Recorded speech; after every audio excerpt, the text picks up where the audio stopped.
आज माझ्या मायमाऊली बसल्यात. आमच्या विरोधकांनी टीका केली की यांचं सरकार आल्यानंतर योजना बंद करतील, पैसेच देणार नाहीत. असं नाही, आम्ही वचनपूर्ती करणारे कार्यकर्ते आहोत. त्या संदर्भातल्या त्रुटी असतील त्या त्रुटी मी काढीन.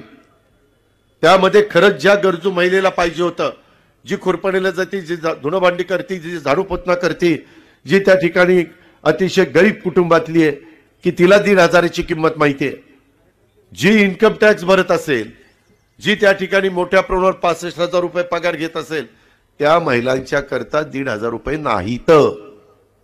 गरीब महिलांच्या करता ज्यांचं 2.5 लाख रुपयाच्या आतमध्ये वर्षाचं उत्पन्न आहे, 2.5 लाख काही कमी नाहीये, म्हणजे 20,000 रुपये, 21,000 रुपये साधारण त्याच्या आतल्या महिलांना आपण ते देतोय महिना 21,000च्या आत. काही काहींनी मधल्या काळामध्ये आम्ही पण म्हणलं नको आता कुठं त्याच्यामध्ये बघत बसायचं, वेळ जाईल.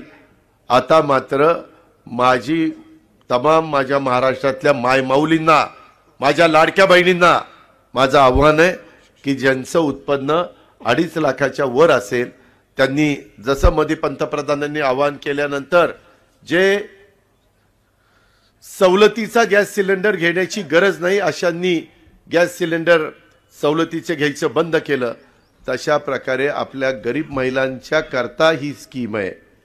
माझ्या ज्यांना खऱ्या अर्थाने 1,500 रुपये महिन्याची गरज आहे तिच्याकरता स्कीम आहे. आणि त्यांना कुठल्याही परिस्थितीत महिन्याला पैसे दिल्याशिवाय आम्ही गप्प बसणार नाही, शांत बसणार नाही. आत्ता थोडंसं या निवडणुकीचा निकाल लागल्यानंतर आम्ही काही गडबडीत होतो, परंतु परवाच 3,700 कोटी रुपयाचा चेक मी महिला बालविकास खात्याला दिलेला आहे.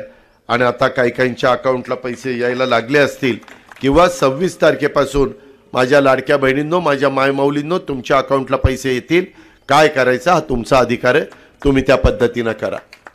शेतकऱ्यांनो तुम्ही पण काळजी करू नका. तुम्ही म्हणाल काय लाडक्या बहिणी आम्ही काय दोडके भाऊ झालो का? तुम्ही अजिबात नाही, तुम्ही पण लाडक्या आहात.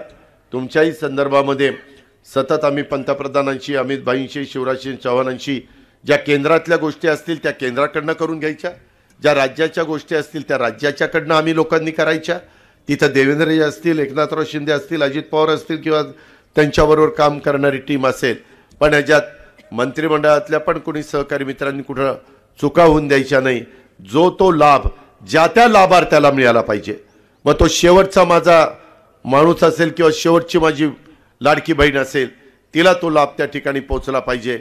पुढं करणाऱ्यांच्या करता ह्या योजना नाहीत, खऱ्या गरजू लोकांच्या करता, गरजवंतांच्या करता ह्या सगळ्या योजना आहेत.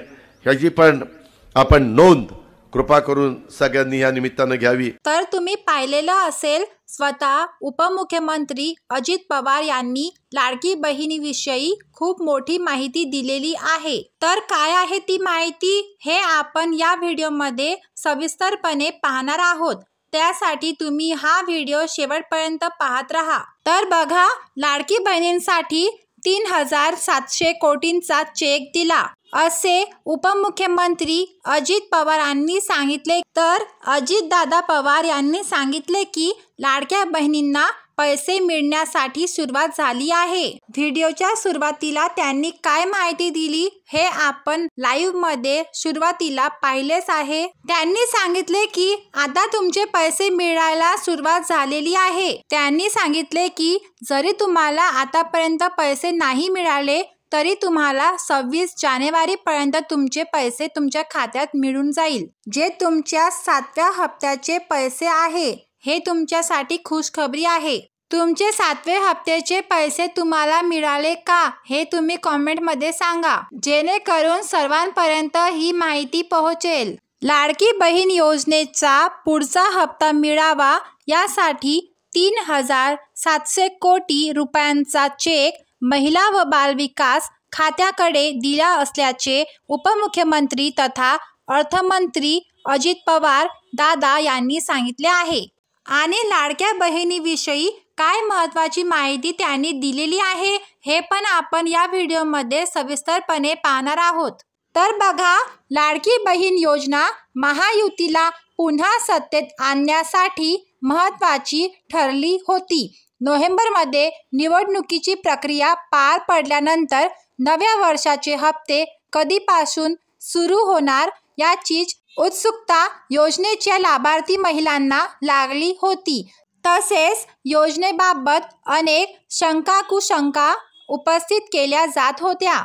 योजनेसाठी निकष लावले जाणार असून अनेक महिला अपात्र ठरू शकतात, अशीही चर्चा मध्यंतरी होती. यावर आता उपमुख्यमंत्री अजित पवार यांनी आपली भूमिका स्पष्ट केली आहे. कोणत्या महिलांना या योजनेचा लाभ मिळणार नाही हे त्यांनी सांगितले आहे.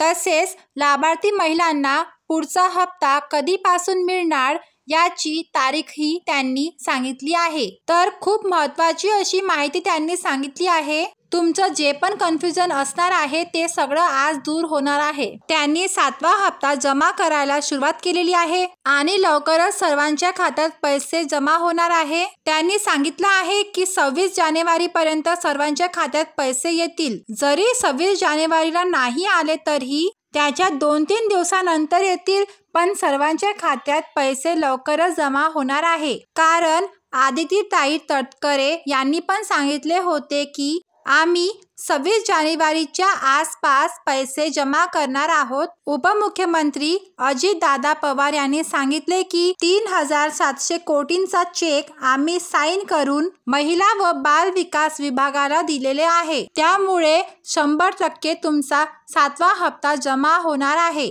आणि फेब्रुवारी महिन्याच्या हप्त्याची देखील त्यांनी व्यवस्था करून ठेवलेली आहे, असे देखील ते म्हणाले. बस आता तुम्हाला थोडीशी वाट पाहावी लागणार आहे. फक्त एवढंच आहे की हा हप्ता तुम्हाला 1,500 रुपयांनी येणार आहे. आतापर्यंत लाडक्या बहिणींमध्ये चर्चा होती की त्यांना 2,100 रुपये येणार होते, म्हणजेच 1,500 रुपयांमध्ये 600 रुपये वाढून येणार होते. पण आता तुम्हाला जानेवारीचा हप्ता आणि फेब्रुवारीचा हप्ता हे 1,500 रुपयांनीच मिळणार आहे. पण आता 3 मार्चला अर्थसंकल्प झाल्यानंतर तुमच्या हप्त्यात वाढ होणार आहे.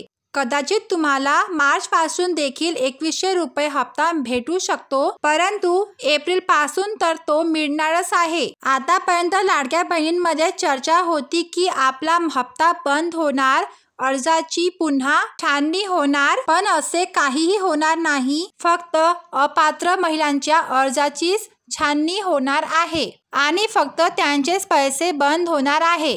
तर आता अपात्र म्हणजे काय? तर ज्यांच्याकडे 4 चाकी वाहन आहे, ज्यांच्याकडे सरकारी नोकरी आहे, जे टॅक्स भरतात, फक्त ज्यांचं उत्पन्न 2.5 लाखाच्या वर आहे, अशाच महिलांच्या खात्यात पैसे येणार नाही. म्हणून आता लाडक्या बहिणींना काही टेन्शन घेण्याची गरज नाही. 26 तारखेला किंवा 26 तारखेच्या आसपास तुमच्या खात्यात तुमचे 7वा हप्ता हा डीबीटी केला जाणार आहे. ही तुमच्यासाठी खूप मोठी गुड न्यूज होती. जर तुम्हाला हा व्हिडिओ आवडला असेल तर व्हिडिओला लाईक करा, शेअर करा, कमेंट करा आणि चॅनलला सबस्क्राईब करून घ्याल आणि बेल आयकॉनवर प्रेस करा, जेणेकरून तुम्हाला अशीच नवीन व्हिडिओ भेटत राहतील.